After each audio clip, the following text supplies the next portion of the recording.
Hello and welcome to the show. We start this week's FailRace episode with Robbed Feather on GTA 5, racing around in a Dominator, as many GTA 5 clips have started. Things go a little bit wrong for said car as weaving through the traffic gets it a little bit wrong, loses the back end, bounces off a Mini, and then the Dominator does a little dance.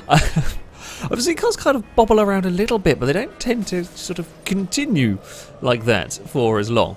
Mashu up next on Watch Dogs. Legion has spotted a car that they want. So they park up their current vehicle to get out and go and try and grab the vehicle. Now it starts to drive away, and trying to stop it, they end up putting it in reverse by accident. It proceeds to get wedged between their original car and bus. They now try to get their original car to get away while a policeman stands on top of it. Their car's stuck by a bit of a signpost. Things explode and things explode again, and it's all gone a bit wrong.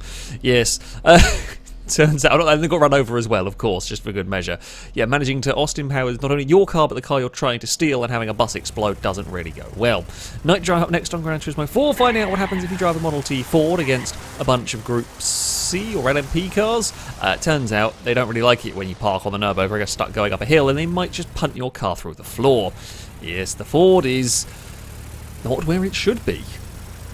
Really not where it should be. I don't quite know where it's going or how it's trying to make this work. It's going along at 50 kilometres an hour. The giddy heights of 50 kilometres an hour. As it is now flying. We've now got a flying Ford. It's also definitely not correct. It does, though, ping back down and land on the circuit at the end. Purple Petrol up next on Horizon 4. Now, I have seen this glitch happen a little bit, but never like this. So they've spotted an AI car that's forgotten how to AI, basically. It's just, sometimes they're going along and just end up going straight. I don't know what causes it, but they do. However, this Mercedes is going to go on a grand adventure for us here. It's obviously wandered off the circuit at some point, the player's seen it and has gone to follow it. It's actually shifting.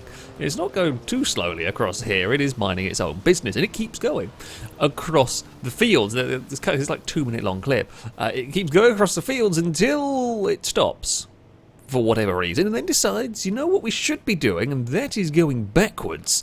Yes, we're going to go backwards down the hill. I think it actually flashes the lights for some reason. I don't know why.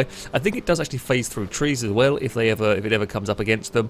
It's still going backwards. It gets a little bit sort of janky and glitchy. It takes out the lamppost. We're going to go backwards across to the middle of, or all the way across the motorway, and then we're going to get to another hill, and at this point we're going to stop. Then we're going to go back the way we'd just gone. However, a Volkswagen helpfully boops the Mercedes, and that wakes it up. And then it indicates and drives off as if nothing has happened. I don't know. I don't know about that one. The Mercedes did have a grand adventure. RD Gamer up next on F1 2020 is heading to the pit lane when they find a Ricardo doing a thing that a Ricardo should not be doing. And this actually causes a bunch of problems. The Renault is stuck in the pit entrance, but that also then blocks a whole load of other cars from getting in to the pits. And there's a problem with that, because cars stopped in the pit entrance get disqualified, and a whole bunch of cars, including Hamilton, Perez and Albon and Verstappen, a whole load of cars got disqualified for Ricciardo getting stuck. Speaking of pit lanes and troubles with Formula cars, Carfan on Ultima Blister with an AI that can't navigate the Brands Hatch pit road. Now, I've seen Brands Hatch cause issues before in various games. It's a difficult pit lane, apparently, for AIs, and this one is no exception. I mean, the green car made it through with minor damage, the rest have not. Vehicles have lost wheels, somebody else has hit the wall on the inside. I mean, the car that started it all has missed a wheel. There's something's turning up in the background, it's just go straight into the back, and now it's going to be worse in terms of amount of cars stuck. It's not gone well here. Really not gone well at all. K-Mac up next on rekfest is running a race at Crash Canyon, leading the way, not with a crazy big lead, but is leading the way here. Now, I love this track. It is crazy, often all sorts of madness goes on, and in this one there is an upside down AI car that is used for some bonus stunting points. Just 10 out of 10 on the backflip, that is absolutely wonderful. A Slimy Python up next is on Terratech, where the big, well, mobile gun platform basically annihilates a small little enemy that had appeared. They're heading back to their base, everything is fine, but big mobile gun platform, yes, that can still fall over. Of course, FailRace approved. The best bit is what it fell over on. Yes, that is a small light. Of all the things, this thing's got like 8 guns. It gets beaten by one small light. Ryan up next is on Snowrunner, where their friend is delivering the stuff needed to clear the path. Now, we all know how badly racing goes on Snowrunner. I can tell you a million times it never works. I've done it many times and always ends in a big crash. And guess what? This one's going to end in a big crash. Gets a little bit too much oversteer, can't correct it on the ice, clips the guardrail and goes for a front flip.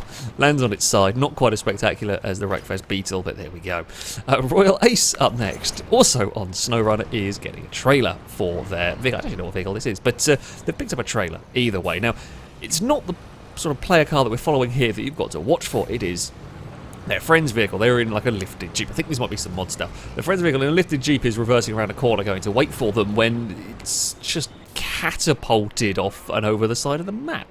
It feels like somebody's turned a massive jet engine on and fired it. I don't quite know, maybe it must have been some sort of lag or whatever, but very, very entertaining nevertheless. And finally, we have Sweet Thins on beamngdrive with what is, let's be honest, a pretty poorly car. It's obviously been in a big shunt somewhere along the way, but it is still driving. They're heading back to the start line of this drag strip. As they go to turn the car around, the whole rear end explodes.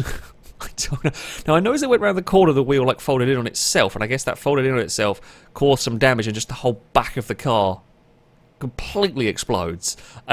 Bits have gone everywhere. It still technically drives because the front will pull it around, but yeah, of all the beam clips I've seen, that's one of my favourite, just for sudden violence of destruction with that car. Wonderful stuff for wacky physics. That, though, is going to be it for this episode. As ever, if you have clips you'd like to submit to this series, you can via a Google Forms. There'll be a link to it in the description of this video. All the rules and how stuff works can be found on there.